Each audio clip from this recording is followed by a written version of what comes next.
President പ്രിയപ്പെട്ട PK Muhammad Saheb, സ്നേഹം നിറഞ്ഞ പ്രിയപ്പെട്ടവരെ, ഈ ശബ്ദം കേട്ട് ഈ സദസ്സിന്റെ മുമ്പിലിരിക്കുന്ന സഹപ്രവർത്തകരായ സുഹൃത്തുക്കളെ, അള്ളാഹുവിൻ്റെ അപാരമായ കാരുണ്യത്തിൻ്റെ പുറത്താണ് രാവിലെ മുതൽ ഒരുപക്ഷെ ഇതിനേക്കാൾ താരതമ്യേന മെച്ചപ്പെട്ട ഒരു സദസ്സുമായി ഈ പരിപാടി ഇതുവരെ കടന്നുപോയിക്കൊണ്ടിരുന്നത്. ഈ പരിപാടിയിൽ അവിചാരിതമായി വന്ന ചില മാറ്റങ്ങളാണ് എൻ്റെ ഈ സമയത്തുള്ള ഈ നിൽപ്പിന് കാരണമെന്ന് എനിക്ക് മാത്രമല്ല നിങ്ങൾക്കും അറിയാം എന്ന് ഞാൻ കരുതുന്നു. നമ്മളെന്നും പറയും ഇസ്ലാം അതിമനോഹരമാണ്, അതിൻ്റെ ആശയാദർശങ്ങളെല്ലാം അങ്ങേയറ്റം സുന്ദരവും ഏതൊരാളുടെ മുമ്പിലും സമർപ്പിക്കാൻ കഴിയുന്ന തരത്തിൽ പാകത്തിൽ ദൈവികവും കുറ്റമറ്റതുമാണ് എന്ന്. ഇസ്ലാം മുന്നോട്ട് വെച്ച ആശയ നിലപാടുകൾ, ഇസ്ലാം ഈ ലോകത്തിന്റെ മുമ്പാകെ സമർപ്പിക്കാൻ ശ്രമിച്ച വാക്ക്, വിചാര, കർമ്മ സംസ്കാരങ്ങൾ, ഇസ്ലാം നമുക്ക് പഠിപ്പിച്ചു തന്ന ആരാധന അനുഷ്ഠാന രീതികൾ, ഇസ്ലാം ഈ ലോകത്തിന്റെ മുമ്പാകെ സമ്മാനിച്ച പെരുമാറ്റച്ചട്ടങ്ങൾ, ലോകത്തിന്റെ ഏത് പുരോഗതിയുടെ നിറവിലും അതിൻ്റെ നെറുകയിലും ചാർത്താവുന്ന ഇസ്ലാമിൻ്റെ അനിഷേധ്യവും അലംഘനീയവും അതോടൊപ്പം അത്യന്തം സുന്ദരവുമായ ഏകദൈവ വിശ്വാസ പ്രമാണം, ഇതെല്ലാം വർദ്ധിച്ച വീര്യത്തോടും അളവറ്റ ആവേശത്തോടും കൂടി നാം എന്നും പരസ്പരം പങ്കുവയ്ക്കാറുണ്ട്. ഈ സമൂഹത്തോട് നമ്മളത് പറയാറുണ്ട്. സമൂഹം ഏറെക്കുറെ അത് സമ്മതിച്ച് അംഗീകരിച്ച മട്ടുമാണ്. എന്ന് പറഞ്ഞാൽ അതിൻ്റെ അർത്ഥം സമൂഹം മുസ്ലിമാണ്, അവർ ഇസ്ലാം എന്ന ദീനിനെ സ്വീകരിച്ചു എന്നൊന്നുമല്ല. തികഞ്ഞ ധാർമ്മികവും സദാചാരപൂർണവുമായ ഈ ദീനിന്റെ മുഴുവൻ നിലപാടുകളും ലോകത്തേതെങ്കിലും ഒരാൾക്ക് പ്രാകൃതമെന്നോ ബുദ്ധിയുള്ള ഒരാൾക്ക് അപരിഷ്കൃതമെന്നോ വിചാരശേഷിയും ചിന്താശക്തിയുമുള്ള ഒരാൾക്ക്, അതാണോ പെണ്ണോ ആകട്ടെ, ഇത് കാടൻ നെറികെട്ട സംസ്കാരമാണെന്നോ ആലോചിച്ച് പറയാനാവില്ല. ആലോചിക്കാതെ ആവോളം പറയാൻ സാധിക്കുകയും ചെയ്യും. ഇന്ന് ലോകത്ത് ഏറ്റവും കൂടുതൽ ചർച്ച ചെയ്യപ്പെടുന്ന മതത്തിന്റെ പേരാണ് കേട്ടോ ഇസ്ലാം. ഏറ്റവും കൂടുതൽ ചർച്ച ചെയ്യപ്പെടുന്ന ഇസ്ലാമാണ്. എന്നാൽ ലോകത്തെ ഏറ്റവും വലിയ മതം ഇസ്ലാം അല്ല. ലോകത്തെ ഏറ്റവും അനുയായികൾ ഇസ്ലാമിനല്ല. അവർ പ്രതിസ്ഥാനത്ത് നിൽക്കുമ്പോഴും പലപ്പോഴും ആഗോള രാഷ്ട്രീയ ഭൂമുഖത്ത് മഹാഭൂരിപക്ഷം വരുന്ന മതവിശ്വാസികൾ പ്രതിസ്ഥാനത്ത് നിൽക്കുമ്പോഴും ന്യൂനപക്ഷമായ ജൂത മതവിഭാഗം ആ പ്രതിപട്ടികയിൽ ഒന്നാം സ്ഥാനത്ത് നിൽക്കുന്ന കാലത്തും ഇസ്ലാം അതിന്റെ പേര് സ്വയം പ്രഖ്യാപിക്കുന്നത് പോലെ, സത്യത്തിൻ്റെതെന്നതുപോലെ, നീതിയുടേതെന്നതുപോലെ, സ്നേഹത്തിൻ്റെതും സമാധാനത്തിൻ്റെതും കൂടിയാണ്. ഇസ്ലാം സമാധാനത്തിന്റെ മതമാണ്. അതുകൊണ്ട് ഏതെങ്കിലും ഒരു മുസ്ലിമിന്, ഈ ഇരിക്കുന്ന നിങ്ങളിൽ ആർക്കെങ്കിലും, ഞാൻ അടക്കമുള്ള ഇവിടെയുള്ള ആർക്കെങ്കിലും ജീവിതത്തിന്റെ ഏതെങ്കിലും ഒരു നിമിഷം ഒരു ഭീകരവാദിയാകാനോ ഒരു തീവ്രവാദിയാകാനോ സാധിക്കയില്ല. അങ്ങനെ ആയാൽ അയാൾ തീവ്രവാദി മാത്രമായിരിക്കും, അയാൾ ഭീകരൻ മാത്രമായിരിക്കും, അയാൾ മുസ്ലിം ആവുക മാത്രം വയ്യ, അയാൾക്ക് മുസ്ലിം ആകാൻ സാധ്യമല്ല.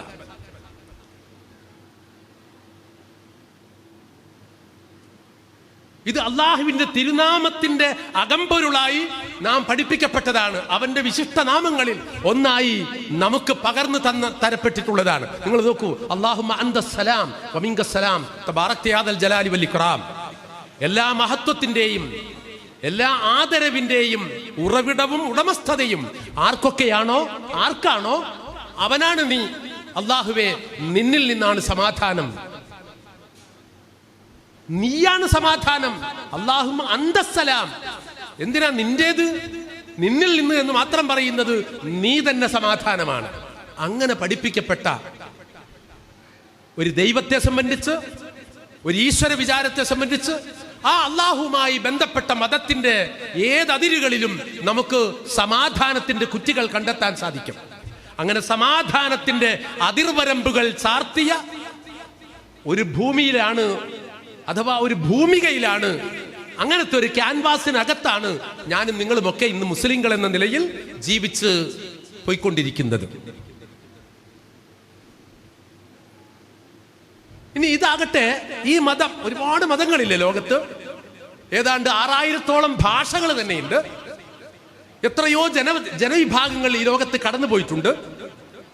മനുഷ്യവംശം എവിടെയൊക്കെ ഏതൊക്കെ കാലഘട്ടങ്ങളിൽ ഏത് ദേശത്ത് ഏത് ഭാഷ സംസാരിച്ച് ജീവിച്ചു പോകാൻ വിധിക്കപ്പെട്ടിരുന്നുവോ അവിടെയൊക്കെ പ്രവാചക നിയോഗത്തിന്റെ മഹത്തായ കാരുണ്യവർഷമുണ്ടായിട്ടുണ്ട്. ഇന്ത്യയിലും അംബിയാ മുർസലുകൾ വന്നു പോയിരിക്കണം. കാരണം ഇന്ത്യയുടെ പ്രാക്തന ചരിത്രത്തിൽ, ഇന്ത്യയുടെ പൗരാണികമായ ചരിത്രത്തിൽ എന്നും ഇത് സമൃദ്ധമാണ്, നാഗരികമാണ്.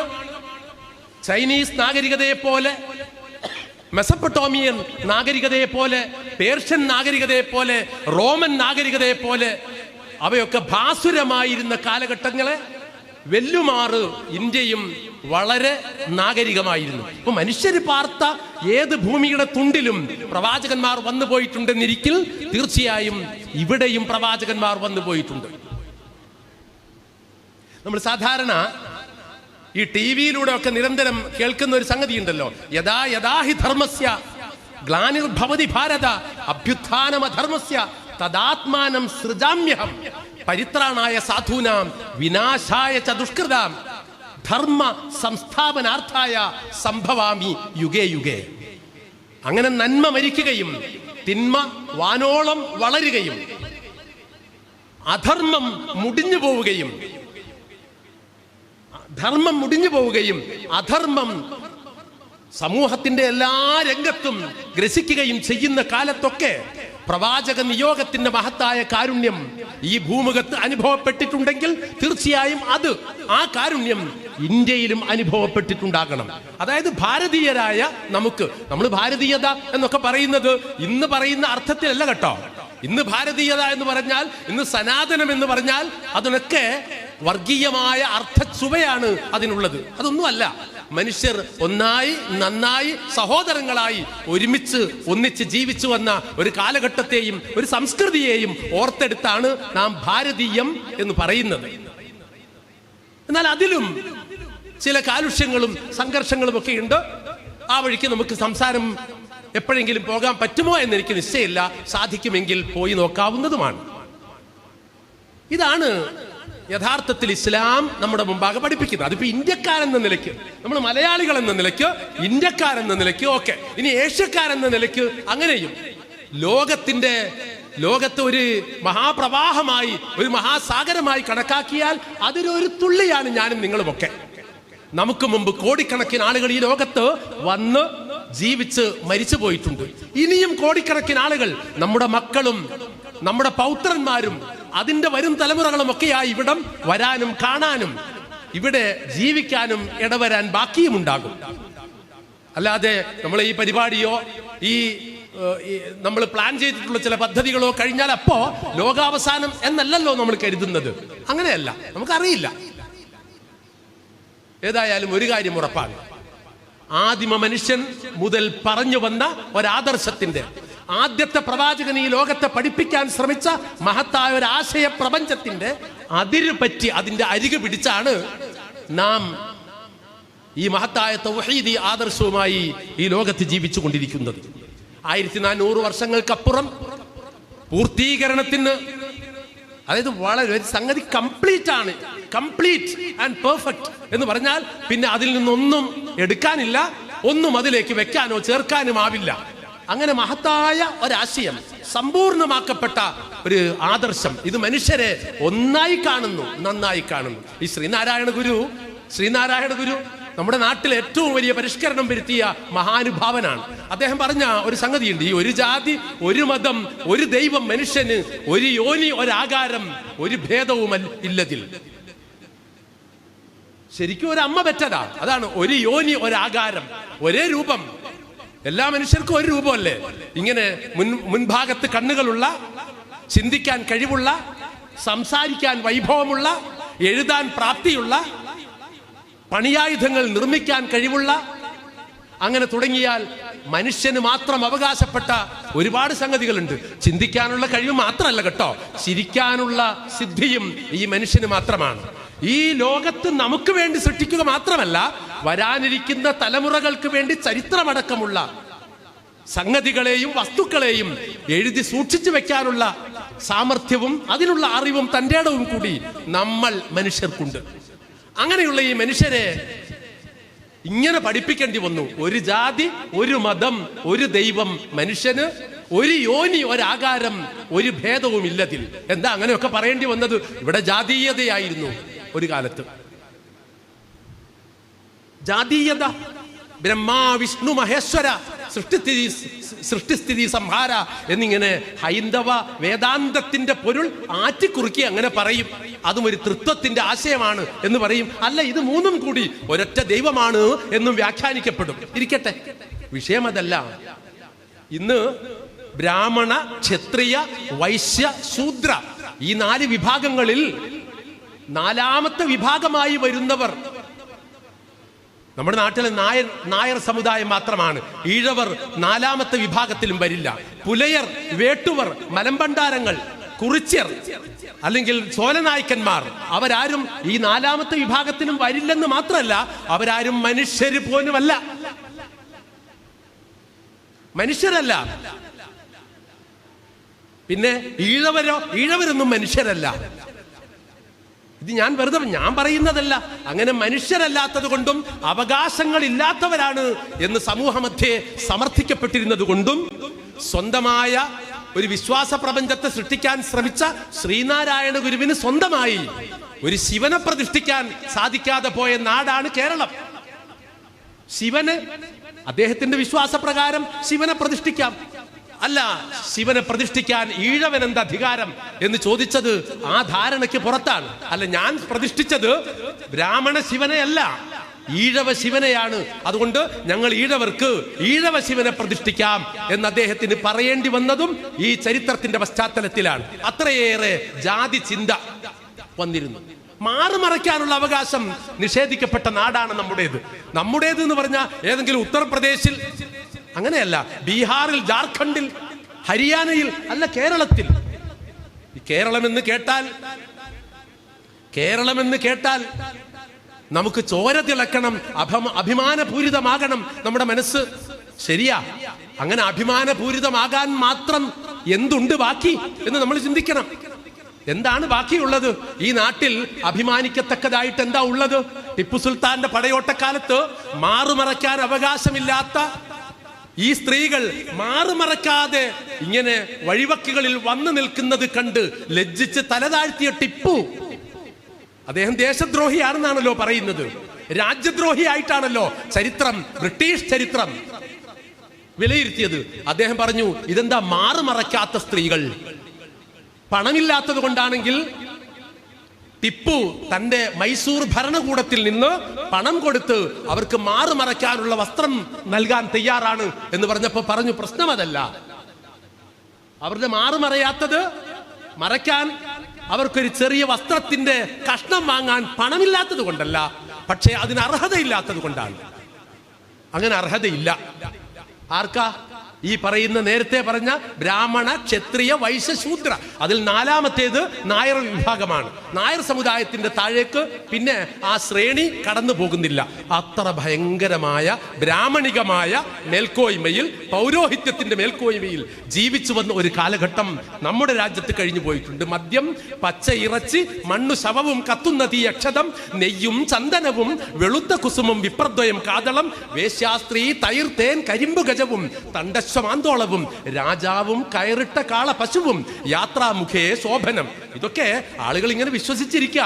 മദ്യം നല്ലതാണ്, വേശ്യയെ കാണുന്നത് നല്ലതാണ്, അങ്ങനെ യാത്രാമുഖേ എന്തൊക്കെ നല്ലതാണോ എന്ന് അവർ പറഞ്ഞു പോ. അതിലൊന്ന് വാസ്തവത്തിൽ ഒരു നന്മയും പ്രത്യേകിച്ച് കുടിയിരിക്കുന്നില്ലെങ്കിലും മദ്യവും പച്ചയിറച്ചിയും മണ്ണും ശവവും കത്തിക്കൊണ്ടിരിക്കുന്ന തീയും പൂജാദ്രവ്യങ്ങളും അങ്ങനെ തുടങ്ങി അവസാനം നമ്മൾ പറഞ്ഞതൊക്കെ നല്ലതാണ്. ഇനി നല്ലതല്ലാത്തതോ വെണ്ണീറും വിറകെണ്ണയും കഴുതയും ചൂലും മുറം ദർഭയും പോത്തും കൂറ്റനും എള്ളും ഉപ്പ് കയറും തക്കറം മഴുശീതികൻ ദണ്ഡിയും ഉണ്ടിതനംഗഹീന വിധവ നൽപ്പാമ്പിരും ബാതുരൻ മാർജാരൻ ബലിപുഷ്പം എന്നിവ എതിർത്തീടിൽ സദാ നിന്ദിതം. അങ്ങനെയാണ് ഈ പൂച്ച വട്ടം ചാടിയാലൊക്കെ യാത്ര അവിടം വെച്ച് അവസാനിക്കുന്ന സാംസ്കാരിക സാഹചര്യം കേരളത്തിൽ ഉണ്ടായത്. കരിമ്പൂച്ച വട്ടം ചാടിയാൽ പറയണ്ട, പിന്നെ കല്യാണ നിശ്ചയത്തിനുള്ള യാത്രാ പുറപ്പാട് നിർത്തുന്നതാണ് നല്ലത്. ഗൾഫിലേക്കാണെങ്കിലും പോകാതിരിക്കുന്നതാണ് ഭേദം. ബന്ധുവീട്ടിലേക്കാണെങ്കിലും ഇപ്പൊ വേണ്ടെന്ന് വെക്കലായിരിക്കും നല്ലത്. അങ്ങനെ ഒരു വിശ്വാസ പ്രമാണം നിലനിന്ന കേരളത്തിന്റെ അന്ധവിശ്വാസ ജടിലമായ മൂഢന്മാർ പണ്ട് സുകുമാർ അഴീക്കോട് കേരളത്തിലൊരു പ്രത്യേക പ്രദേശത്തെ കുറിച്ച് പറഞ്ഞതുപോലെ, സുകുമാർ അഴീക്കോട് മാഷുണ്ടല്ലോ പറഞ്ഞതുപോലെ, അത്ര മൂഢന്മാരായി ഈ നാട്ടിൽ ജീവിച്ചു വന്ന ജനവിഭാഗമാണ് കേരളീയർ. ആലോചിച്ച് നോക്കണം. ഇത് നമ്മുടെ ശുഭാശുഭ, ശുഭം അശുഭം എന്നിങ്ങനെയുള്ള സങ്കല്പങ്ങളിൽ ഈ സങ്കല്പങ്ങളെ വേറിട്ട് ഇങ്ങനെയൊക്കെ വ്യാഖ്യാനിച്ചു വന്നു. ഇതൊക്കെ ആരാ തീരുമാനിച്ചത്? ഇത് ദൈവകൽപ്പനയല്ല കേട്ടോ. ഇതൊക്കെ പൗരോഹിത്യത്തിന്റെ മതമാണ്. പൗരോഹിത്യത്തിന്റെ മതം അല്ലാതെ ദൈവകൽപിതമായ ഒരു മതത്തിലും മനുഷ്യനെ കാണുന്നത് വെറുപ്പോടെ ആവരുത്, അറപ്പോടെ ആവരുത്, കലിപ്പോടെ ആവരുത്, ശത്രുതയോടെ ആവരുത്. ഏത് മനുഷ്യനും നമ്മളോട് വിശ്വാസത്തിൽ യോജിക്കുന്നവനോ മതത്തിൽ വിയോജിക്കുന്നവനോ ആചാരത്തിൽ വ്യത്യസ്തമായി കഴിയുന്നവനോ ആഘോഷങ്ങൾ തന്നെ വേറിട്ട നിലയിൽ നടത്തിക്കൊണ്ടിരിക്കുന്നതോ ആരുമാകട്ടെ, അവരൊക്കെ തൻ്റെ സഹോദരൻ എന്ന നിലയ്ക്ക് കാണാനുള്ള മഹത്തായ സാഹോദര്യത്തിന്റെ ആ മഹാസന്ദേശം ഈ ലോകത്തിന് പറഞ്ഞു കൊടുത്ത മതമാണ് യഥാർത്ഥത്തിൽ സമാധാനത്തിന്റെ മതമായ ഇസ്ലാം. പക്ഷെ ആ സാഹോദര്യം ഇന്ന് മുസ്ലിങ്ങൾക്കിടയിൽ തമ്മിൽ പോലും ഉണ്ടോ എന്ന വിമർശന വിചാരവും ചിന്തയും നമ്മൾക്കിടയിൽ ഉണ്ടാകണം കേട്ടോ. അഭിപ്രായത്തിൽ വിയോജിക്കുന്നവരെ ശത്രുവെ പോലെ കണക്കാക്കുന്ന രീതിക്ക് പകരം വിയോജിപ്പിനെ വിയോജിപ്പായി മാത്രം കാണുകയും അതൊരു വിരോധമായി വളരാൻ, ശത്രുതയായി തീരാൻ അനുവദിക്കാതിരിക്കുകയും ചെയ്യുന്ന ഇസ്ലാമിന്റെ സമാധാന മാന്യത നമുക്ക് തന്നെയും കൈമോശം വന്നുവോ എന്നും നാം ആലോചിക്കേണ്ടതുണ്ട്. ഏതായാലും അന്ത്യപ്രവാചകൻ മുഹമ്മദുൽ മുസ്തഫ സ്വല്ലല്ലാഹു അലൈഹി വസല്ലമ തിരുമേനി പൊതു സ്വത്താണ് എന്ന് പറഞ്ഞാൽ ഇന്നിപ്പോ മുസ്ലിങ്ങളായി കേരളത്തിൽ ജീവിച്ചുകൊണ്ടിരിക്കുന്ന കുറെ ആളുകളോ കുറെ മഹല്ലുകളായി രൂപീകരിച്ച് വേറിട്ട് അങ്ങനെ വേറെ ശ്മശാനങ്ങളും ഒക്കെ ആയി കഴിയുന്ന ഏതെങ്കിലും ഒരു സമുദായമോ പ്രത്യേകിച്ച് അവകാശപ്പെടുന്നതല്ല. മുഹമ്മദ് നബി പൊതു സ്വത്താണ്, റഹ്മത്തുൽ ആലമീൻ. ആ പ്രവാചകന്റെ നിയോഗം ഈ ലോകത്തിന് മുഴുവൻ കാരുണ്യമാണ്. പ്രവാചകന്റെ വരവ്, പ്രവാചകന്റെ സംസാരം, പ്രവാചകന്റെ പ്രവർത്തനങ്ങൾ, പ്രവാചകന്റെ ജീവിത മാതൃക മൊത്തം ഈ ലോകത്തിന് മുഴുവൻ കാരുണ്യമാണ്. പ്രവാചകൻ 40 വയസ്സുവരെ ഒരു പ്രവാചകത്വത്തിന്റെ സവിശേഷ ലക്ഷണങ്ങളും കാണിച്ചില്ല. വിശ്വസ്തനായിരുന്നു, വ്യക്തിപരമായി സൂക്ഷ്മതയുള്ള ആളായിരുന്നു. അദ്ദേഹം ഒരിക്കലും വിഗ്രഹാരാധകനായിരുന്നില്ല. അങ്ങനെയൊക്കെ ആണെങ്കിൽ പോലും 40ാമത്തെ വയസ്സിൽ അദ്ദേഹത്തെ അള്ളാഹു തിരഞ്ഞെടുക്കുകയാണ് ചെയ്തത്. അതുകൊണ്ടാണ് മുഹമ്മദുനിൽ മുസ്തഫ, പ്രത്യേകം തിരഞ്ഞെടുക്കപ്പെട്ട പ്രവാചകൻ മുഹമ്മദ് എന്ന് നാം പറയുന്നത്. 1400 വർഷം 40ാമത്തെ വയസ്സിൽ പ്രവാചകത്വം കിട്ടിയ പ്രവാചകൻ 23 വർഷം മക്കയിലും മദീനയിലുമായി കഴിച്ചു കൂട്ടിയതിന്റെ ബാക്കിയാണ് കേട്ടോ. ഈ കഴിഞ്ഞ ഗതകാല നൂറ്റാണ്ടുകളിൽ മുഴുവൻ ലോകത്ത് കോടാനുകോടി മുസ്ലിങ്ങൾ ജീവിച്ച് മരിക്കുന്നതിന്റെ ഇടയിൽ അവരാചരിച്ചു പോകുന്ന ഇസ്ലാമിന്റെ ആചാരങ്ങളൊക്കെയും ആ പ്രവാചകൻ പറഞ്ഞു പഠിപ്പിച്ചു കൊടുത്തതാണ്. 1400 വർഷങ്ങൾക്ക് മുമ്പ് ആ പ്രവാചകൻ നമ്മോട് യാത്ര പറഞ്ഞ് പിരിഞ്ഞതാ. പക്ഷേ നമ്മുടെ മനസ്സിൽ ഇന്നും പിരിയാത്ത, നമ്മുടെ മനസ്സിൽ ഇന്നും വേർപെട്ടിട്ടില്ലാത്ത ആ ശ്രുതി മധുരമായ സ്വർഗീയമായ സ്വരം, നന്മയുടെ, സത്യത്തിന്റെ, നീതിയുടെ, സമത്വത്തിന്റെ ശബ്ദം, അതാണ് എന്നെയും നിങ്ങളെയും നയിച്ചുകൊണ്ടിരിക്കുന്നത്. അതാണ് ഇസ്ലാം. ആ ഇസ്ലാമിൽ ജാതിയില്ല, ആ ഇസ്ലാമിൽ വിഭാഗീയതയില്ല, വർഗീയതയില്ല, ആ ഇസ്ലാമിൽ ഇതര സമുദായങ്ങളോട് വെറുപ്പോ കലിപ്പോ ഇല്ല. അവരുടെ ആഘോഷങ്ങളെ തടയുന്ന ഏർപ്പാടില്ല. അവരുടെ ആരാധനാ സ്വാതന്ത്ര്യത്തെ ഇടുന്ന പരിപാടിയില്ല. ഒറ്റ വാക്ക് മതി അതിന് മൊത്തം. ലക്കും ദീനുക്കും, നിങ്ങൾക്ക് നിങ്ങളുടെ മതമനുസരിച്ച് ജീവിക്കാം വലിയ ദീൻ. എനിക്ക് എന്റെ മതമനുസരിച്ച് ജീവിക്കാൻ സ്വാതന്ത്ര്യമുള്ള പോലെ തന്നെ. അതാ ലക്കും ദീനുക്കും വലിയ ദീൻ. എനിക്ക് നിങ്ങളാകണമെന്നില്ല, നിങ്ങൾക്ക് ഞാനാകണമെന്നില്ല. നമുക്ക് രണ്ടുപേർക്കും ഈ വേറിട്ട നിലപാടുകളിൽ ജീവിച്ച് മുന്നോട്ട് പോയിരിക്കെ തന്നെ. ദീൻ തന്നെ നിങ്ങൾക്ക് വേറെയാണോ? ശരി, ആയിക്കോട്ടെ. നിങ്ങളുടെ മതം തന്നെ വേറെയാണോ? ആയിക്കോട്ടെ സുഹൃത്തെ. ലക്കും ദീനുക്കും വലിയ ദീൻ. ഇനി അള്ളാഹുവിന്റെ ദീൻ എന്ന് പറയുന്നതോ അത് ഇസ്ലാമാണെന്ന് പറഞ്ഞാൽ അതിന്റെ അർത്ഥമോ, ആ അർത്ഥത്തിലേക്ക് നേരത്തെ സൂചിപ്പിച്ചതുപോലെ അതിന്റെ ആഴത്തിലേക്ക് പോയാൽ അസ്ലമ, സർവവും സമർപ്പിച്ചു എന്ന വാക്ക്, സബ്മിഷൻ എന്നാണ് ആ വാക്ക്. സബ്മിഷൻ, സമർപ്പണം. ആ സമർപ്പണം എന്ന അർത്ഥമുള്ള ഇസ്ലാം ശരിക്ക് ഏതെങ്കിലും ഒരാൾക്ക് സ്വന്തമായും സ്വകാര്യമായും കുത്തകയായും കൊണ്ടു നടക്കാവുന്ന ഒരു മതത്തിന്റെ പേരല്ല. അയാളുടെ ആത്മസായുജ്യത്തിന്റെ, അയാളുടെ ആത്മീയതയുടെ രക്ഷയ്ക്ക് വേണ്ടി, അയാളുടെ സ്വർഗപ്രാപ്തിക്ക് വേണ്ടി അയാൾ അല്ലാഹുവിന്റെ മുമ്പിൽ നടത്തുന്ന സമർപ്പണത്തിന്റെ പേരാണ് ഇസ്ലാം. അസ്ലമ എന്ന് പറഞ്ഞാൽ സമർപ്പിച്ചു എന്നാണെങ്കിൽ ഇസ്ലാം സമർപ്പണം എന്നാണ്. ഈ സമർപ്പണമല്ലാത്ത ഒന്നിനെ ഒരാൾ മതമായി വിചാരിച്ചു കൊണ്ട് നടന്നാൽ അത് അയാളിൽ നിന്ന് സ്വീകരിക്കപ്പെടുകയില്ല തന്നെ ഒരിക്കലും. അതാ അപ്പൊ അള്ളാഹുവിന് സമർപ്പിക്കാന്നാണ് ആ പറഞ്ഞതിന്റെ അർത്ഥം. ഏത് ആദർശത്തിലും വിശ്വാസത്തിലും വിശുദ്ധി കാത്തു സൂക്ഷിക്കുക. വാക്കിലും സ്വഭാവത്തിലും പെരുമാറ്റത്തിലും പ്രകൃതത്തിലും സംസ്കാരത്തിലുമെല്ലാം നാം തികഞ്ഞ അച്ചടക്കമുള്ളവരും അന്തസ്സുള്ളവരുമായി ജീവിക്കാൻ ശ്രമിച്ചുകൊണ്ടിരിക്കുക. പരമാവധി സാധിക്കുന്നതിന്റെ പരമാവധി നിങ്ങൾ അള്ളാഹുവിനെ സൂക്ഷിച്ചു കഴിയുക എന്നാണ്. അൽയൗമ അക്മൽതു ലക്കും ദീനക്കും വഅത്മംതു അലൈക്കും നിഅമതി വറളീതു ലക്കുമുൽ ഇസ്ലാമ ദീനൻ. ആ ദീനിനെ നിങ്ങൾക്ക് സമ്പൂർണമായ ഒരു മതമായി നാം അവതരിപ്പിച്ചിരിക്കുകയാണ് എന്ന് പറഞ്ഞാൽ അതിൽ ഇനി ഒന്നും ചേർക്കാനില്ല കേട്ടോ. നമ്മൾ എല്ലാവരും കൂടി ഒരു യോഗം കൂടി, അങ്ങനെയുണ്ടല്ലോ, യോഗം കൂടി, പുരോഹിതന്മാരുടെ യോഗം കൂടി, മതത്തിൽ കൂട്ടിച്ചേർക്കലുകൾ അങ്ങനെയില്ല. അൽയൗമ അക്മൽതു ലക്കും ദീനക്കും വഅത്മംതു അലൈക്കും നിഅമതി. ഇത് ഈ ദീൻ തന്നെ, ഈ തൗഹീദ് തന്നെ ഈ ലോകത്തെ ഒന്നിപ്പിക്കാൻ പോകുന്ന മഹശക്തിയാണ്, മഹാ ആദർശമാണ്. ഈ അനുഗ്രഹം നിങ്ങൾക്ക് ഞാൻ പൂർത്തിയാക്കിയിരിക്കുന്നു. അതും അതിന്റെ അനുബന്ധ കാര്യങ്ങളും. വറളീതു ലക്കുമുൽ ഇസ്ലാമ ദീനൻ. ഈ സമർപ്പണ മതത്തെ, സമർപ്പണം എന്നർത്ഥമുള്ള ഈ മതത്തെ നിങ്ങളുടെ ദീനായി, മതമായി ഞാൻ തൃപ്തിപ്പെട്ടിരിക്കുന്നു. ഇതാ ദീൻ. അങ്ങനെയുള്ള ഈ ദീൻ ഈ ലോകത്ത് വന്നപ്പോ ഇനി അതിനെ കുറിച്ചൊന്നും പറയാതെ പറ്റില്ല. ഈ ദീൻ ഈ ലോകത്ത് വന്നപ്പോ ഉണ്ടായത് എന്താണെന്നറിയോ? ലോകത്ത് പരക്കെ സ്വീകരിക്കപ്പെട്ടു കേട്ടോ. എവിടെയാണ് ഇസ്ലാം സ്വീകരിക്കപ്പെടാതിരുന്നത്? ഞാൻ ഇന്ന് ആലോചിക്കുകയാണ്, അഥവാ മുമ്പേ ആലോചിക്കുന്ന ഒരു കാര്യമാണ്. വെറും 11 ആളുകളാണ് ഇപ്പോൾ കൊടുങ്ങല്ലൂരിൽ കപ്പലിറങ്ങിയത്. അന്ന് ഇന്ത്യയും, ആ പറയുന്ന കാലത്ത് ഇന്ത്യയും പാകിസ്ഥാനും ഒന്നാണ്. 1947 ഓഗസ്റ്റ് 14 പാകിസ്ഥാന് സ്വാതന്ത്ര്യം കിട്ടി വേറിട്ട് പോകാൻ പറ്റിയുള്ളൂ. അവരുടെ നിലപാടനുസരിച്ച് ആയിക്കോട്ടെ. 1947 ഓഗസ്റ്റ് 14. 1971 കിഴക്കൻ ബംഗാൾ എന്ന് പറയുന്ന ഒരു, ബംഗ്ലാദേശ് എന്ന് പറയുന്ന ഒരു രാജ്യമായി പ്രഖ്യാപിച്ച് വേറിട്ട് പോയത് അത് 1971. അപ്പൊ ഇതെല്ലാം കൂടി ഒരുമിച്ച് നിന്നിരുന്ന കാലത്ത് അന്ന് സിലോണും ഇന്ത്യയുടെ ഭാഗമായിരുന്നു പോൽ അറിയില്ല, അല്ലാഹു അലം. ഇന്ന് ഇന്ത്യയുടേതാണെന്ന് നാം ആരും കരുതി പോരാത്ത പ്രദേശങ്ങൾ പലതും അക്കാലത്ത് ഈ ഭാരതത്തിന്റെ ഭാഗമായിരുന്നു എന്ന് പറയുന്നു.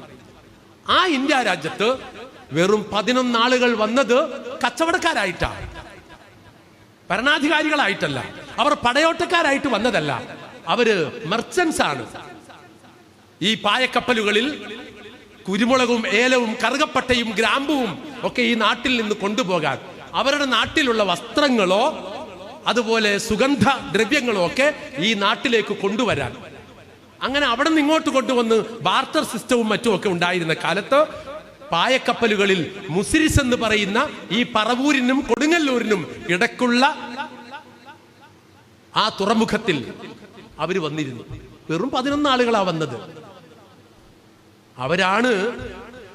അവർക്കാണ് ചേരമാൻ പെരുമാൾ സൗകര്യമൊക്കെയും ചെയ്തു കൊടുത്തത്. അവർക്കാണ് മുസ്ലിങ്ങളല്ലാത്ത ഹൈന്ദവ സഹോദരങ്ങൾ, ഞാൻ പ്രത്യേകം പറയുകയാണ്, അവർക്കാണ് ഈ മതം സ്വീകരിക്കാതിരിക്കെ തന്നെ രാജഭരണം കയ്യാളിക്കൊണ്ടിരിക്കുന്ന കാലത്ത് തന്നെ ചേരമാൻ പെരുമാളിന്റെ കത്തിനെ മാനിച്ചും അപേക്ഷയെ സമ്മതിച്ചും അവർക്ക് പള്ളി പണിയാൻ സ്ഥലം കൊടുത്തത്.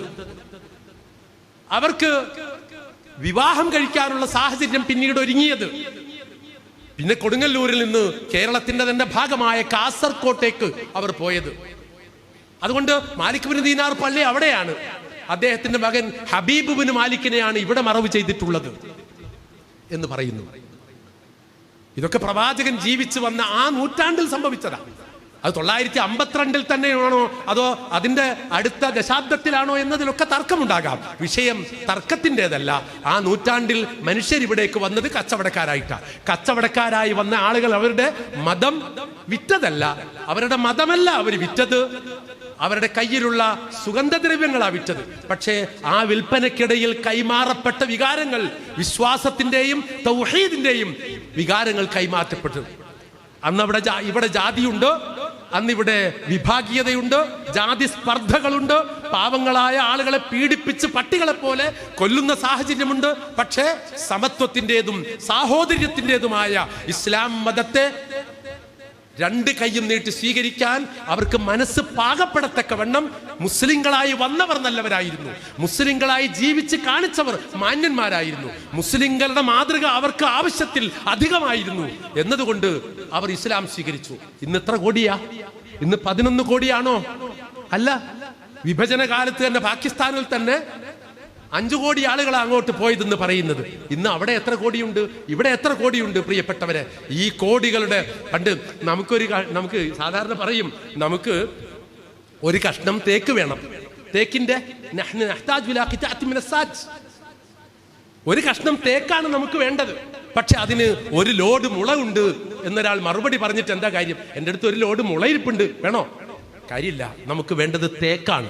തേക്കിന്റെ കഷ്ണം ഒന്ന് മതി, അതിന് ഒരു ലോഡ് മുള ഇറക്കിയിട്ടിട്ടുണ്ട് എന്ന് പറയുന്നതിൽ അർത്ഥമല്ല. അതുകൊണ്ട് ആവശ്യവുമില്ല. ആ ഒരു അന്തസ്സാര ശൂന്യത, ആ ഒരു ആദർശരാഹിത്യം സംഭവിച്ചു. അങ്ങനെയാണ് നേരത്തെ സംസാരിച്ച ആളുകളൊക്കെ സൂചിപ്പിച്ചിരിക്കുമെന്ന് ഞാൻ കരുതുകയാണ്. കടുത്ത ബഹുദൈവാരാധനയുടെ എല്ലാ ശിഷ്ടാവശിഷ്ടങ്ങളും അട്ടിപ്പേറായി മുസ്ലിം സമുദായത്തിന്റെ ഗാത്രത്തിലേക്ക്, ഈ ശരീരത്തിനകത്തേക്ക് തന്നെ അള്ളിപ്പിടിച്ച് കയറി ഇത്തിക്കണ്ണിയായി വളർന്നു. ഈ ശരീരത്തിന്റെ ചോര കുടിച്ച്, ഈ സമുദായത്തിന്റെ ചോര കുടിച്ച് ഇത്തിക്കണ്ണിയായി, ശിർക്ക്, ജാറമായി, ദർഗയായി, മക്കാമായി, ഉറൂസായി, ചന്ദനക്കുടമായി, നേർച്ചയായി, അപ്പവാണിഭമായി ഒക്കെ വളർന്നത് അങ്ങനെയാണ്. ഇസ്ലാമും ഇതുമായിട്ട് എന്തു ബന്ധം? ഇസ്ലാമും ജാറം എന്താ ആ വാക്ക്? ആ വാക്ക് തന്നെ അറബിയല്ല. ആ വാക്ക് തന്നെ അറബിയല്ല. ഖുർആനിലോ ഹദീസിലോ സമാനമായ അറബി പദങ്ങൾ ഏതും കണ്ടെത്തുക പോലും സാധ്യവുമല്ല. എവിടെ നിന്ന് വന്നതാ ജാറം? ഞാൻ പറയുന്നത് ഇതൊക്കെ നമ്മുടെ കൽപ്പിതമായ മതമാണ്. ഇന്ന് കൊണ്ട് നടക്കുന്നത് പലയിടത്തും കൽപ്പിതമായ മതമാണ്. നേരെ മറിച്ച് ഇസ്ലാം സാഹോദര്യത്തിന്റെ മതമായിട്ടാണ് വരുന്നത്. ഇത് ഉള്ളപ്പോ, ഈ മഹത്തായ ഇസ്ലാം ഉള്ളപ്പോ ഇവിടെ വേറെ ഒരു മതത്തിന്റെ ആവശ്യം വേണ്ടി വരുന്നില്ല. അതാണ് ഈ സമ്പൂർണതയുടെ പൊരുൾ. മറ്റൊന്നിന്റെ ആവശ്യം വേണ്ടി വരുന്നില്ല. വേറെ ഏതെങ്കിലും ഒരു ആശയധാര വേണ്ടി വരുന്നില്ല. ഒന്നുകിൽ അത് വ്യക്തിപൂജ, കൾട്ടുകളാണ്, വ്യക്തിയാധിഷ്ഠിത പ്രസ്ഥാനങ്ങളാണ്, വ്യക്തിപൂജയെ പ്രോത്സാഹിപ്പിക്കുന്നതാണ്. മനുഷ്യർ ദൈവങ്ങളുടെ സ്ഥാനത്തേക്ക് അവരോധിക്കപ്പെടുന്നവയാണ്. മനുഷ്യരെ ദൈവസ്ഥാനത്തേക്ക് ഉയർത്തി വെക്കപ്പെടുന്ന മതങ്ങളാണ്. എന്തിനാ അത്? ഒരിക്കലും ജനനമോ മരണമോ മറവിയോ മയക്കമോ ഉറക്കമോ ബാധിക്കാത്ത അസലിയായ, അനാദിയായ, അവനാണ് ആദ്യത്തേത്, അവൻ ഉണ്ടായതല്ല. ആളുകൾ ചിലപ്പോ ഈ സംസ്കൃതം പറയാനുള്ള വെമ്പലിൽ സ്വയം ഭൂ എന്ന് പറയും. സ്വയം ഭവിച്ചത് എന്ന അതിന്റെ അർത്ഥം പാടില്ല. അള്ളാഹു ഭവിച്ചതല്ല, അവൻ നേരത്തെ ഉണ്ട്.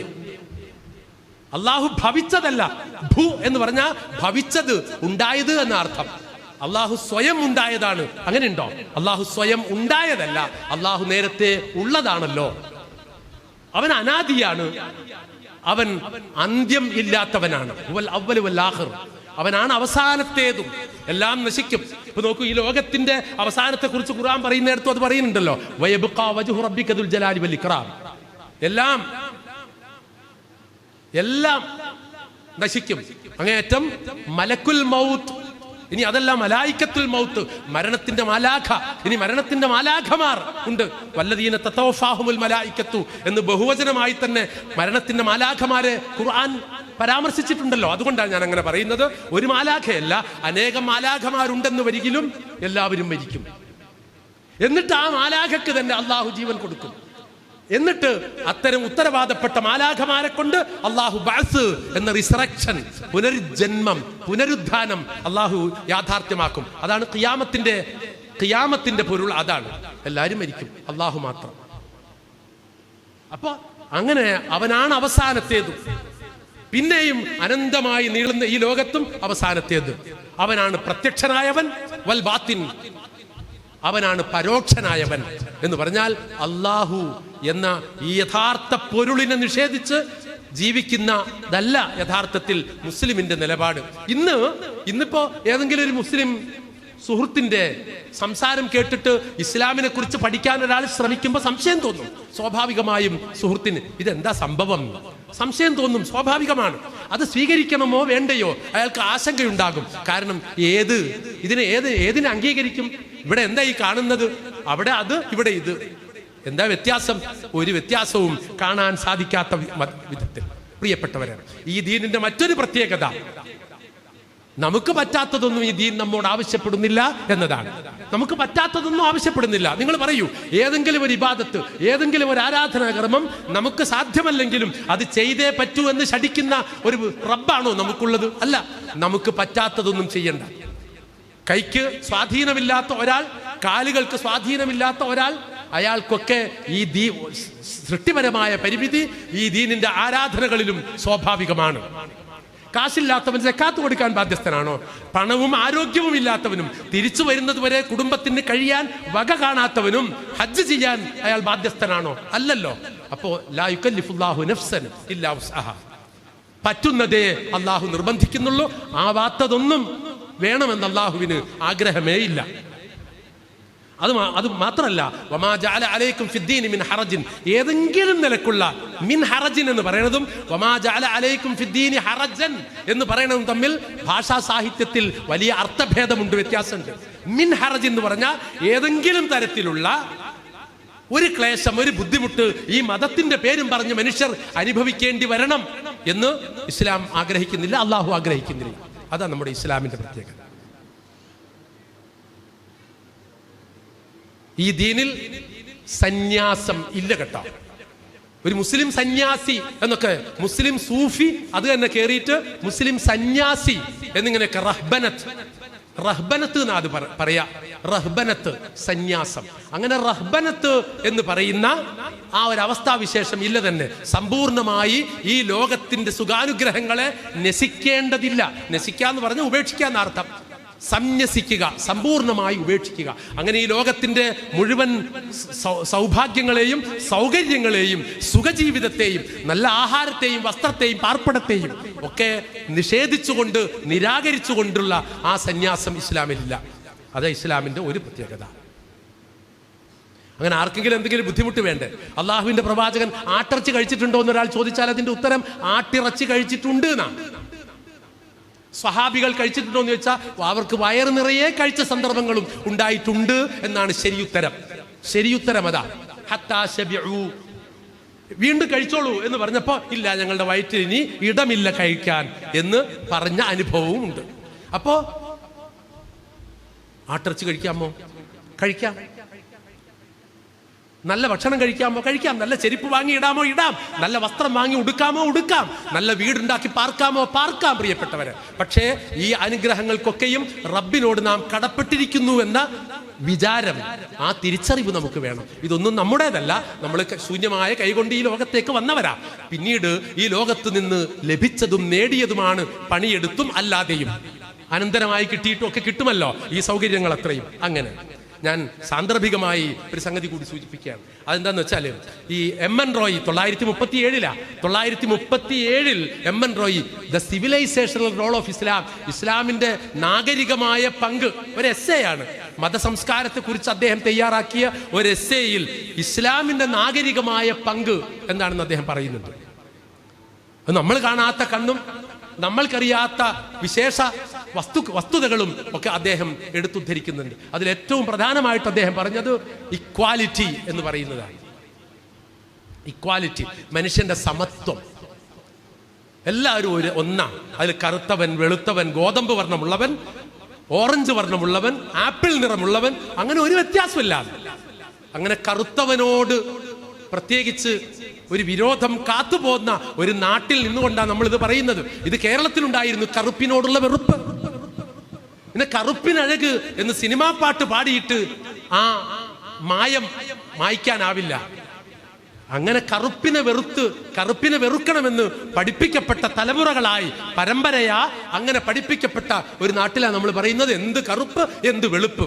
അകത്തുള്ള മനസ്സിന്റെ ധാവള്യം, അതിന്റെ ശോഭ, അതിന്റെ വെളുപ്പ്, അതാണ് ഏറ്റവും പ്രധാനം. അപ്പൊ അദ്ദേഹം പറയുന്നുണ്ട് ഇസ്ലാം സമത്വത്തെ മുന്നോട്ട് വെച്ചു, സാഹോദര്യത്തെ മുന്നോട്ട് വെച്ചു. എല്ലാവർക്കും വേണ്ടത് അതായിരുന്നു ലോകത്ത്. അദ്ദേഹം പറയുന്ന റോമൻ, ഇസ്ലാം വരുന്ന കാലത്ത് റോമൻ സംസ്കാരം ഈ പറയുന്ന ജാതീയമായ വിഭാഗീയതയിൽ തളക്കപ്പെട്ട സാമ്രാജ്യമായിരുന്നു. പേർഷ്യൻ സംസ്കാരം അങ്ങനെയായിരുന്നു. ഇന്ത്യൻ ബ്രാഹ്മണിക്കൽ സംസ്കാരം, ഭാരതീയർ നമ്മൾ നേരത്തെ പറഞ്ഞ നെഗറ്റീവ് സൈഡാ.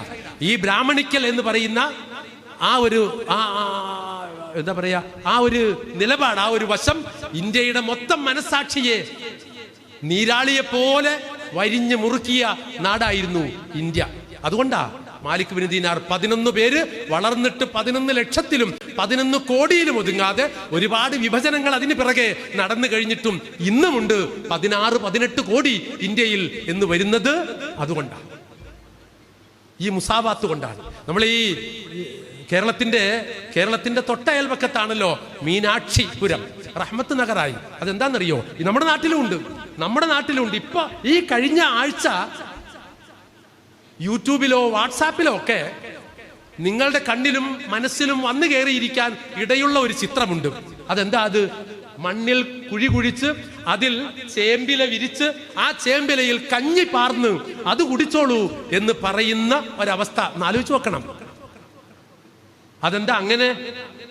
അത് ഇവർക്ക് കഞ്ഞി കൊടുക്കേണ്ടത് കുമ്പിൾ ഈ മണ്ണിൽ കുഴി കുഴിച്ചിട്ട് ചേമ്പില വിരിച്ചിട്ട് അതിൽ കഞ്ഞി ഒഴിച്ചിട്ടാ. അങ്ങനെ കഞ്ഞി കുടിക്കാൻ പാടുള്ളൂ. അപ്പൊ നമുക്ക് പ്ലേറ്റിൽ കുടിക്കാമല്ലോ, നമുക്ക് പ്ലേറ്റിൽ കുടിക്കാം. അവർക്ക് അതിന് അർഹതയില്ല. അതെന്താ അങ്ങനെ? സ്വന്തം ഒരു പേരിടാൻ അർഹതയില്ലാന്ന്. ചാത്തൻ നോക്കണം നിങ്ങൾ, ചാത്തൻ, അടിമ എന്നൊക്കെ പേരിടണം. ആരുടെ അടിമ? അടിമ എന്ന് പേര് ഒരാൾ സ്വന്തമായിട്ട് അബ്ദുള്ള എന്ന് പറഞ്ഞാൽ ദൈവത്തിന്റെ അടിമ എന്നർത്ഥം.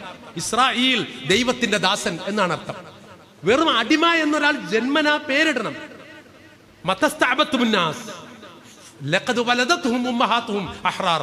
എന്നാണ് ഈ മനുഷ്യ മക്കളെ നിങ്ങൾക്ക് അടിമകളായി കാണാൻ തോന്നിയത്. അവരുടെ ഉമ്മമാർ അവരെ പെറ്റു വീഴുമ്പോ അവർക്ക് ജന്മം നൽകുന്ന നേരത്ത് അവർ സ്വതന്ത്രരായിരുന്നല്ലോ. പിന്നീട് എങ്ങനെ ഈ ബുദ്ധിയുള്ള വിവേകമുള്ള മനുഷ്യൻ അടിമകളായി തീർന്നു എന്ന് ചോദിക്കുന്നുണ്ട്. അതെന്താ? അത് ഈജിപ്തിലെ ആ സമ്പ്രദായത്തെ, ഈജിപ്തിലെ അതിൽ നിന്ന് നശിക്കാതിരുന്ന ബാക്കിയെ കണ്ടിട്ട് ചോദിച്ചതാ ഉമർ ഇബ്നുൽ ഖത്താബ് റളിയല്ലാഹു അൻഹു, മതസ്തഅബതും നാസ്. അപ്പൊ നമുക്ക് ആ അടിമത്തമില്ല. പക്ഷെ അടിമ എന്ന് പേരിട്ടോളണം, ചാത്തൻ എന്ന് പേരിട്ടോളണം. ഈ മുബാറക് പാഷയില്ലേ, നമ്മളെ ഈ കാലിക്കറ്റ് യൂണിവേഴ്സിറ്റിയുടെ വൈസ് ചാൻസലർ ആയിരുന്ന മുബാറക് പാഷയുടെ വാപ്പയാണ് ഇടശ്ശേരി മൗലവി എന്ന് പറയുന്ന മഹാരാജാസ് കോളേജിലെ അറബിക് വിഭാഗം അധ്യാപകനായിരുന്ന ആൾ. അദ്ദേഹം ഒരു കവി കൂടിയായിരുന്നു. അദ്ദേഹം പറയുന്നുണ്ട്, ചാത്തനും ഈ ലോനപ്പനും മായനുമാകും മുമ്പേ മർത്യനായിട്ടാണ് നീ വന്നത് ഈ ഭുവനത്തിൽ. അങ്ങനെ ചാത്തൻ, പിന്നെ ക്രിസ്ത്യാനി സഹോദരനായ ലോനപ്പൻ, മുസ്ലിമായ മായൻ, ഇങ്ങനെയൊക്കെ മാറി തരംതിരിഞ്ഞു വരുന്നതിന് മുമ്പ് മർത്യനായിട്ടാണ് നീ വന്നത് ഈ ഭുവനത്തിൽ. അങ്ങനെ ഇസ്ലാമിന്റെ സമത്വം അതാ പറയുന്നത്. തൊട്ടുകൂടാത്തവർ, തീണ്ടിക്കൂടാത്തവർ, ദൃഷ്ടിയിൽപ്പെട്ടാലും കുറ്റമുള്ളവർ. നമുക്ക് തൊടാൻ പാടില്ല. 56 അടി അകലെ നിൽക്കണം, പിന്നെ 47 അടി നിൽക്കണം, 36 അടി അകലെ നിൽക്കണം. അങ്ങനെ നിന്നില്ലെങ്കിൽ അയ്യേ, നമ്മുടെ ശരീരം അഴുക്കായി, നമ്മുടെ ജീവിതം ആകെ വൃത്തികേടായി. പിന്നെ നമുക്ക് കുളിച്ച് ശുദ്ധിയാകണം. ആലോചിച്ച് നോക്കാം. ഈ അടുത്ത കാലത്ത് എന്ന് പറഞ്ഞാൽ ഒരു 15 വർഷത്തിനിപ്പുറമാണ് കേട്ടോ. ഒരു കുടുംബത്തിൽ നമ്മുടെ ഒരു സഹപ്രവർത്തകൻ പോയി. അവിടെ വെച്ച് ആ അമ്മ ഭക്ഷണമൊക്കെ കൊണ്ടുപോയി കൊടുത്തു, ചായയൊക്കെ കൊണ്ടുപോയി കൊടുത്തു കേട്ടോ. പക്ഷേ ഈ സഹപ്രവർത്തകനായ ഈഴവ സഹോദരൻ വീട്ടിൽ നിന്ന് ഇറങ്ങി സ്വന്തം വീട്ടിലെത്തുന്നതിന് മുമ്പ്, കൂട്ടുകാരന്റെ വീട്ടിൽ നിന്നിറങ്ങി സ്വന്തം വീട്ടിലെത്തുന്നതിന് മുമ്പ് കൂട്ടുകാരന്റെ അമ്മ അയാളിരുന്ന കസേര കൊണ്ടുപോയി കുളത്തിലിട്ടു. 15 കൊല്ലമായിട്ടുള്ളൂ. 1400 കൊല്ലമായി ഇസ്ലാം ഈ ഏർപ്പാട് അവസാനിപ്പിച്ചിട്ട്. അവിടെ ബനൂ ബക്കർ, ബനൂ തഗ്ലിബ്, അബസ്, ലുബിയാൻ, ഔസ്, ഖസ്റജ്, ഇങ്ങനെ ഒരുപാട് ഗോത്രങ്ങൾ തമ്മിൽ പോരും, താൻ പോരിമയും, ഞങ്ങളാണ് വലുത് എന്ന വിചാരവും വാദവും, അതിന്റെ പേരിൽ കലഹവും വലിയ യുദ്ധവെറികളും യുദ്ധങ്ങൾ തന്നെയും. നിങ്ങൾ ആലോചിച്ച് നോക്കൂ, ഇത് അവസാനിപ്പിച്ചു ഇസ്ലാം. ഇങ്ങനെ പാടില്ല. മനുഷ്യരൊക്കെ ഒന്നായി കാണണം, അവരൊക്കെ നന്നായി വരണം എന്ന് വിചാരിച്ചു കൊണ്ടിരിക്കണം. എല്ലാ മനുഷ്യരുടെയും നന്മയ്ക്ക് വേണ്ടി ആഗ്രഹിക്കുകയും പ്രാർത്ഥിക്കുകയും ചെയ്യണം. നമ്മൾ മാത്രം നന്നായാൽ മതി, നമുക്ക് മാത്രം ഇവിടെ ജീവിച്ചാലും മതി, ഞാനും എൻ്റെ തട്ടാനും ഇനി അഥവാ കൂടിയാൽ എൻ്റെ ഭർത്താവും എന്ന നിലയ്ക്ക് പ്രിയപ്പെട്ടവരെ നമ്മൾ മാത്രം ആണെങ്കിൽ ഈ ലോകത്തിനൊരു ഭംഗിയുമില്ല. എല്ലാവരും നിന്നോട്ടെ, എല്ലാവരും നിലനിൽക്കട്ടെ, എല്ലാവരും വളരട്ടെ, എല്ലാവരും ദഅവത്ത് അവരുടേതായ നിലയിൽ നടത്തിക്കോട്ടെ. അതിനും എന്താ കുഴപ്പം? നമുക്ക് നമ്മുടെ ദഅവത്ത് നടത്താൻ കുഴപ്പമില്ലാതിരുന്നാൽ മതിയല്ലോ. അത് മതി, തീർച്ചയായിട്ടും അത് മതി. ഏതായിരുന്നാലും അദ്ദേഹം പറഞ്ഞു, ഇസ്ലാം മുന്നോട്ട് വെച്ച ഈ ആത്മീയ തുല്യത, social equality and democratic character, അതായത് സാമൂഹ്യമായ സമത്വം, ജനാധിപത്യപരമായ അതിൻ്റെ സവിശേഷ ഗുണങ്ങൾ, അതിൻ്റെ തനത് സ്വഭാവം, അതാണ് യഥാർത്ഥത്തിൽ ഇസ്ലാമിൻ്റെ ഏറ്റവും വലിയ ഗുണമായി ഞാൻ കണ്ടിട്ടുള്ളത്. പിന്നെ അദ്ദേഹം ഒരുപാട് ഉദാഹരണങ്ങൾ പറയുന്നുണ്ട്, ഒരുപാട് ഉദാഹരണങ്ങൾ. ഞാൻ അതിൻ്റെ വിശദാംശങ്ങളിലേക്ക് ഈ സന്ദർഭത്തിൽ കടന്നു പോകുന്നില്ല. അങ്ങനെ ഇസ്ലാമിൻ്റെ സാർവത്രികത എന്താ? സാർവത്രികത, നമ്മൾ യൂണിവേഴ്സലൈസേഷൻ ഓഫ് എഡ്യൂക്കേഷൻ, വിദ്യാഭ്യാസത്തിന്റെ സാർവത്രികത എന്ന വാക്ക് നിങ്ങളൊക്കെ കേട്ടിട്ടുണ്ടാകും. ആ universalisation of humanity, universalisation of brotherhood, സാഹോദര്യത്തിന്റെ സാർവത്രികത, ആ യൂണിവേഴ്സാലിറ്റി അങ്ങനെ ഒരു വാക്കുണ്ട് ഇംഗ്ലീഷിൽ. ആ സാർവത്രികത യഥാർത്ഥത്തിൽ ഏറ്റവും മനോഹരമായി ഈ ലോകത്തിന് സമ്മാനിച്ച പ്രവാചകനാണ് മുഹമ്മദ് നബി സല്ലല്ലാഹു അലൈഹി വസല്ലം. അതുകൊണ്ട് ഇതിന്റെ ദ്രുതഗതിയിലുള്ള വളർച്ചയും വ്യാപനവും, ഇതിന്റെ ദ്രുതഗതിയിലുള്ള വളർച്ചയും സ്വീകാര്യതയും നാഗരികതയുടെ തകർച്ചയുടെ കാലത്തെ അതിജീവിക്കുകയും ഈ ലോകത്തിന്റെ തന്നെ മതമായി മാറുകയും ചെയ്തു. അങ്ങനെ യൂറോപ്പിലേക്കും ഏഷ്യയുടെ പല ഭാഗങ്ങളിലേക്കും ആഫ്രിക്കയുടെ പല ഭാഗങ്ങളിലേക്കും ഒക്കെ പോയി. ഈജിപ്ത് നേരത്തെ നമ്മൾ പറഞ്ഞല്ലോ, അത് ആഫ്രിക്കൻ ഭൂഖണ്ഡത്തിന്റെ ഭാഗമാണ്. ഈജിപ്ത് ഇന്ത്യയിലേക്ക് വന്നു, ലോകത്തിന്റെ പല രാജ്യങ്ങളിലേക്കും ചെന്നു. അവിടെയൊക്കെ പിന്നെ ഒരു വലിയ അജയ്യതയുണ്ട് ഈ ദീനിന്. അതെന്താന്ന് വെച്ചാൽ എല്ലാ വേദഗ്രന്ഥങ്ങളിലും തിരിമറികൾ നടന്നു, എല്ലാ വേദഗ്രന്ഥങ്ങളിലും. പക്ഷെ ഖുർആൻ മഹ്ഫൂളായി നിന്നു. അതിന്റെ അക്ഷരങ്ങളിലും ആശയങ്ങളിലും തനത് നിലപാട്, അത് അവതരിപ്പിച്ച കാലത്തെ തനത് നിലപാട് മാറ്റം വരാതെ നിലനിർത്തിക്കൊണ്ട് ഇന്നും ഇന്നാ നഹ്നു നസ്സൽന ദിക്ർ വ ഇന്നാ ലഹു ലഹാഫിളൂൻ, 15-ാമത്തെ അധ്യായമായ സൂറത്തുൽ ഹിജ്റിലെ 9-ാമത്തെ ആയത്ത്, നാം ആണ് ഈ വിശുദ്ധ ഖുർആൻ അവതരിപ്പിച്ചത്, വ ഇന്നാ ലഹു ലഹാഫിളൂൻ, അതിനെ നാം തന്നെ സംരക്ഷിച്ച് നിലനിർത്തുക തന്നെ ചെയ്യും എന്ന് അല്ലാഹു പറഞ്ഞില്ലേ. ആ ഖുർആൻ അട്ടിമറികൾക്ക് വിധേയമാകാതെ, അതിലെ വാക്കുകൾ പകരം വെച്ച് മാറാതെ, അതിലെ വാക്യങ്ങൾ അടർത്തി മാറ്റാൻ ശ്രമിച്ചിട്ടും സാധിക്കാതെ, അതിന് സമാനമായി വല്ലതും ഉണ്ടാക്കിയെങ്കിലോ എന്ന ഭൂതിയുടെ പുറത്ത് കൂട്ടമായി ശ്രമിച്ചിട്ടും ഇളിഭ്യരായി പരാജയപ്പെട്ടതല്ലാതെ ആ ദൈവികമായ വചനത്തിന് ഒപ്പം നിൽക്കാനോ അതിനെ കവച്ചു വെക്കാനോ ഒന്നും സാധിക്കാത്ത ഒരു ലോകത്ത് ഖുർആൻ അതിന്റെ സാഹോദര്യം കൊണ്ട് പിടിച്ചു നിന്നതാണ്, അതിന്റെ സമത്വം കൊണ്ട് പിടിച്ചു നിന്നതാണ്, അതിന്റെ ആത്മീയതയുടെ സമത്വം, ഭൗതികമായ സമത്വം. പ്രിയപ്പെട്ടവരെ, അങ്ങനെ ഈ നിലയിൽ ഇസ്ലാം അതിന്റെ നന്മകൾ ഈ ലോകത്തിന് കാഴ്ചവെച്ചു. എന്നാൽ ഞാൻ നേരത്തെ പറഞ്ഞല്ലോ, ഇസ്ലാമിൽ സന്യാസം ഇല്ലാന്ന്. ഒരു കാര്യം കൂടി പറയട്ടെ. എന്താ സന്യാസം ഇല്ല എന്ന് പറയുന്നത്? സന്യാസം നമ്മൾ നോമ്പ് കാലത്ത് ഉപേക്ഷിക്കുന്നില്ലേ ഭക്ഷണം? നോമ്പ് കാലത്ത് ഉപേക്ഷിക്കുന്നുണ്ട്, ഉണ്ട്. ആ നോമ്പ് കാലത്ത് ഉപേക്ഷിക്കുന്നത് വളരെ നമ്മുടെ ആരോഗ്യത്തിന് കൂടുതൽ കരുത്ത് നൽകിയും ആരോഗ്യവാനായി ജീവിക്കുവാൻ കൂടുതൽ കാരണമായും കൊണ്ടുള്ള ജീവിതമാണ്. അത് തന്നെ മഗ്രിബിന് നോമ്പ് തുറക്കാതെ ബാങ്ക് കൊടുക്കുന്നത് കേട്ടിട്ടും, ബാങ്ക് കൊടുക്കണത് കേൾക്കണം എന്നില്ല, സമയമായി എന്ന് അറിഞ്ഞാൽ മതിയാകും നോമ്പ് തുറക്കാൻ. എന്നാലും ബാങ്ക് കൊടുക്കണമെന്ന്, ബാങ്ക് കൊടുക്കുന്നത് കേട്ടു നേരിട്ട് കാതിനാൽ, എന്നിട്ടും ഒരാൾ നോമ്പ് തുറക്കാതെ ഇരുന്നു എന്ന് വിചാരിക്കാം. അയാൾ മുസ്ലിം ആവില്ല. വിസാൽ എന്ന് പറയുന്ന ഒന്നുണ്ട്, 24 മണിക്കൂർ നോമ്പാ, അയാൾ മുസ്ലിം ആവില്ല. പിന്നെ അയാൾക്ക് സുബഹ് മുതൽ മഗ്രിബ് വരെ മാത്രമേ ഉള്ളൂ. സന്ധ്യ മയങ്ങുന്നതിന് മുമ്പ് അയാൾ നോമ്പ് ബ്രേക്ക് ചെയ്തോളണം, നോമ്പ് മുറിക്കണം. അങ്ങനെ മനുഷ്യനെ ഭക്ഷണത്തിൽ നിന്ന് പാടേ അകറ്റി അത് പാടില്ല. എല്ലാ കാര്യത്തിലും അങ്ങനെ തന്നെ കേട്ടോ. നിങ്ങൾ നോക്കൂ, എന്തും ചെയ്യാം, ഏത് ജോലിയും സ്വീകരിക്കാം, എത്ര വരുമാനം ഉണ്ടാക്കാം. നിങ്ങൾക്ക് മുകേഷ് അംബാനിയെ പോലെ ആകണോ? വിരോധമില്ല. ഈ സമൂഹത്തിൽ പാവങ്ങളും ദരിദ്രരുമായ ആളുകൾ ഉണ്ടെങ്കിൽ അവരോട് നീതി ചെയ്തിട്ട് വേണം. അതിന് മുസ്ലിം തന്നെ ആകണോ? നമ്മൾ സഹായിക്കാൻ മുസ്ലിം തന്നെ ആകണോ? സക്കാത്ത് കൊടുക്കുന്നതിന് മുസ്ലിം ആകണം എന്ന് പറയുന്നവരുണ്ട്. പക്ഷേ ദാനധർമ്മങ്ങൾക്ക് നമ്മുടെ ഡൊണേഷൻ, നമ്മുടെ ചാരിറ്റീസിന് മുസ്ലിം ആവുക എന്ന നിബന്ധന ഒന്നുമില്ല എന്ന് മാത്രമല്ല, നിങ്ങളുടെ അയൽവാസി പട്ടിണിക്കാരനാണെങ്കിൽ അവൻ പട്ടിണി കിടക്കുന്ന നേരത്ത് നിങ്ങൾ വയറ് നിറച്ച് ഉണ്ടിട്ട് ളുഹർ നിസ്കരിക്കാൻ പോയി, അസ്ർ നിസ്കരിക്കാൻ പോയാൽ നമ്മുടെ നിസ്കാരം അല്ലാഹു സ്വീകരിക്കാൻ സാധ്യതയില്ല. അവിടെ ജാതി ഉണ്ടോ, മതമുണ്ടോ, വിഭാഗീയതയുണ്ടോ, വേറിട്ട ഒരു ചിന്തയുണ്ടോ, വേറെ സമുദായം എന്ന ഏതെങ്കിലും ഒരു കാഴ്ചപ്പാടുണ്ടോ? ഒന്നുമില്ല. എല്ലാ മനുഷ്യർക്കും ഭക്ഷണം കിട്ടണം, എല്ലാ മനുഷ്യർക്കും വസ്ത്രം കിട്ടണം, എല്ലാ മനുഷ്യർക്കും രോഗം വന്ന മരുന്ന് വാങ്ങാൻ പറ്റണം, എല്ലാ മനുഷ്യരുടെയും മക്കളെ പഠിപ്പിക്കാൻ വിദ്യാലയങ്ങൾ ഈ രാജ്യത്തുണ്ടാകണം. എല്ലാ അധസ്ഥിതരായ ആളുകൾക്കും പുരോഗമനത്തിന്റെ വഴിയും പാതയും നാം വെട്ടിത്തുറന്നു കൊടുക്കണം. കീഴാളരെന്ന് കരുതപ്പെടുന്നവർ, അടിമകളായി ഗണിക്കപ്പെടുന്നവർ, അവരൊക്കെ കൈപിടിച്ചുയർത്താനുള്ള സംവിധാനം ഉണ്ടാകണം. ആരെ കൊണ്ടാ ഉണ്ടാവേണ്ടത്? ഇതൊക്കെ വിശ്വാസികളായ ആളുകളെ കൊണ്ടുണ്ടാകണം. ലോകത്ത് മുതലാളിത്തം, ഇപ്പൊ അമേരിക്ക നിലനിൽക്കുന്നത് മുതലാളിത്തത്തിന്റെ ബലത്തിലാണ്. മുതലാളിത്തത്തിന് ഒരൊറ്റ ആശയമുള്ളൂ, എനിക്ക് സുഖിക്കണം. അതിൽ ഏറ്റവും വലിയ ഐഡിയോളജി അവർക്ക് എന്റെ സുഖം, എന്റെ ഭോഗം, എന്റെ ആസക്തികൾ, എന്റെ സൗകര്യം, എന്റെ കാര്യം, അതിലപ്പുറം ഒന്നുമില്ല. അത് ഇസ്ലാം പറ്റില്ല. പറ്റുമോ? അത് ഇസ്ലാമിൽ പറ്റില്ല. എനിക്ക് എന്റെ സുഖമാകാം, പക്ഷെ അത് നിങ്ങളുടെ സുഖത്തെ ഇല്ലാതാക്കിക്കൊണ്ടാകരുത്. എനിക്ക് എന്റെ സൗകര്യമാകാം, പക്ഷെ അത് നിങ്ങൾക്ക് അസൗകര്യം വരുത്തും വിധമാകരുത്. എനിക്ക് സമ്പത്തുണ്ടാകാം, ആ സമ്പത്ത് പങ്കുവെക്കപ്പെടാത്ത അവസ്ഥ ഉണ്ടാകരുത്.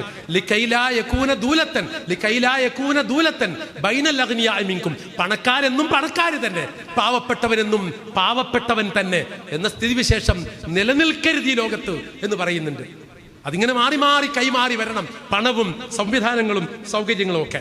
എന്നാൽ ജീവിക്കാൻ പണിയെടുത്തോളൂ. ഇത് റസൂലുള്ളാഹിയുടെ വചനമല്ല കേട്ടോ, മർഫൂആയ ഹദീസ് അല്ല ഇത്. മർഫൂആയ ഹദീസല്ല.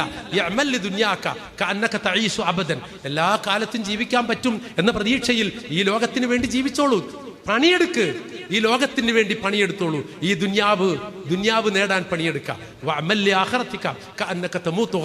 തൊട്ടടുത്ത നിമിഷം മരിച്ചില്ലാതായി പോകും എന്ന ആശങ്കയോടെ നീ നിന്റെ പരലോകം സ്വന്തമാക്കാൻ, അനന്തമായ ഒരിക്കലും അവസാനമില്ലാത്ത സ്വർഗം സ്വന്തമാക്കാൻ, മരണാനന്തര ജീവിതം ഭാസുരമാക്കാൻ നീ ശ്രമിച്ചുകൊണ്ടിരിക്കുക. ഈ രണ്ട് കാര്യങ്ങളുമുണ്ട്, ഈ രണ്ടുമുണ്ട്.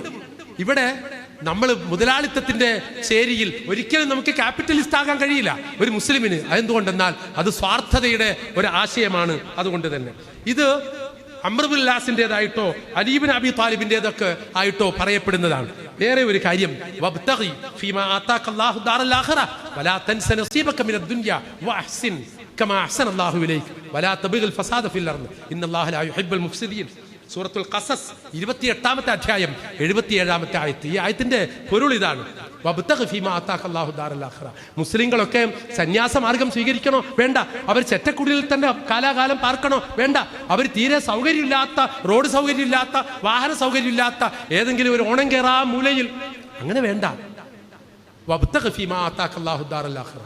നിനക്ക് അല്ലാഹു തന്നതിലൂടെ എല്ലാം നീ പരലോകത്തെ വേണം ലക്ഷ്യം വെച്ച് മുന്നേറുവാൻ. വലാ തൻസ നസീബക മിനദ് ദുനിയ. അത് ഈ ദുനിയാവിലെ നിന്റെ വിഹിതം അങ്ങനെ അള്ളാഹുവിന്റെ തീരുമാനത്തിലുണ്ട്. നിനക്ക് ഈ ദുനിയാവ് നരകമാകരുത്, മരിക്കുന്നത് വരെ നിനക്കിവിടെ ദുരിതമാകരുത്. അതുകൊണ്ട് ഈ ദുനിയാവിന്റെ സുഖങ്ങളെ നീ മറക്കണം എന്നതിനർത്ഥമില്ല. വഅഹ്സിൻ കമാ അഹ്സന അല്ലാഹു ഇലൈക. അള്ളാഹു ചെയ്തത് അനുഗ്രഹമല്ലേ, എങ്കിൽ നാട്ടുകാർക്കും അനുഗ്രഹം ചെയ്ത് മുന്നേറുവാൻ, അവർക്ക് ഉപകാരം ചെയ്യാൻ, അവരുടെ ജാതി മതം നോക്കിയിട്ടല്ല. വഅഹ്സിൻ കമാ അഹ്സന അല്ലാഹു ഇലൈക. ആർക്ക് എന്ന് പറഞ്ഞില്ല, അള്ളാഹു ചെയ്തില്ലേ നന്മ, നീ എന്തെങ്കിലും കാര്യമായിട്ട് ചെയ്തിട്ടാണോ?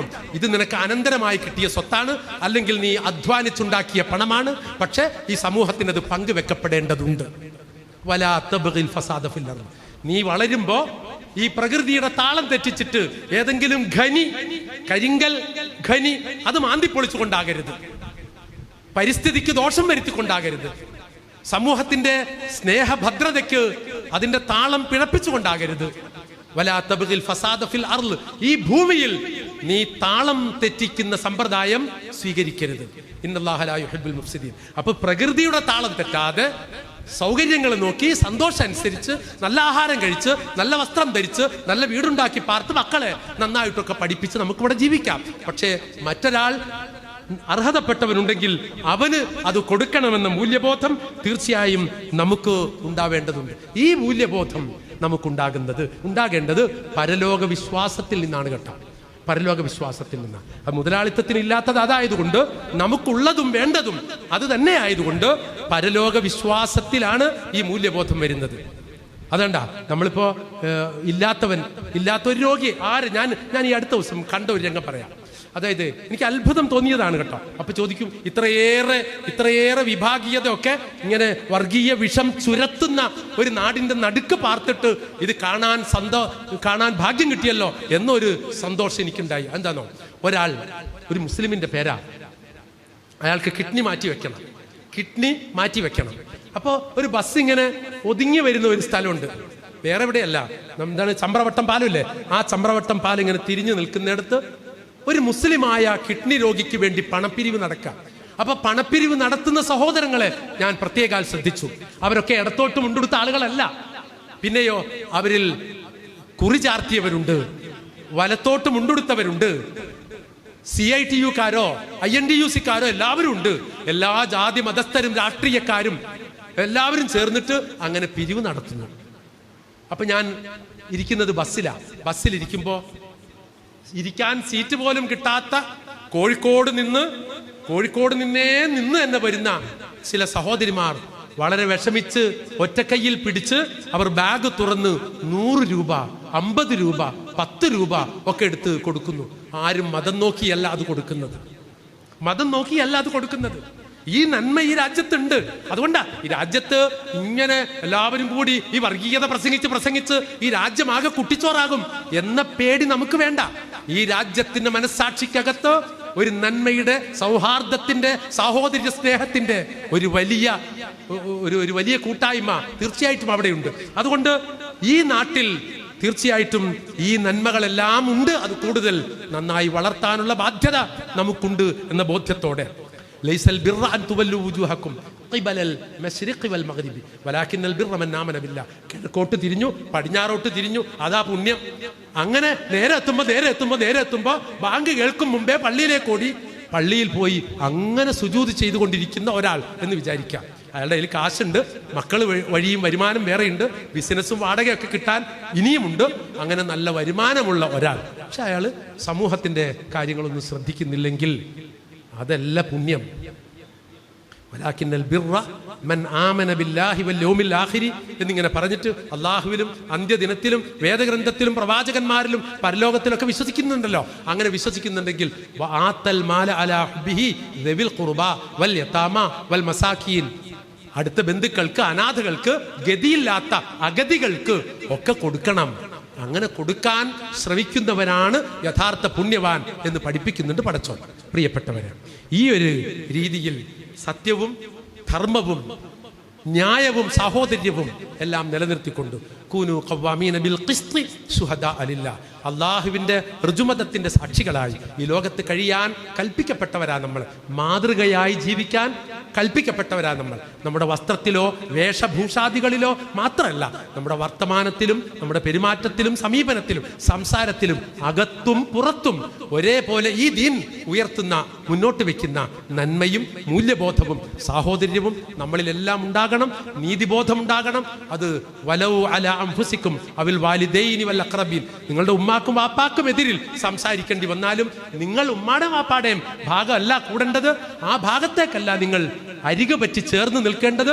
നിങ്ങൾ നീതിക്ക് വേണ്ടി നിലകൊള്ളുക എന്ന് അല്ലാഹു പറയുന്നുണ്ട്. ഇസ്ലാം പഠിപ്പിക്കുന്നുണ്ട്.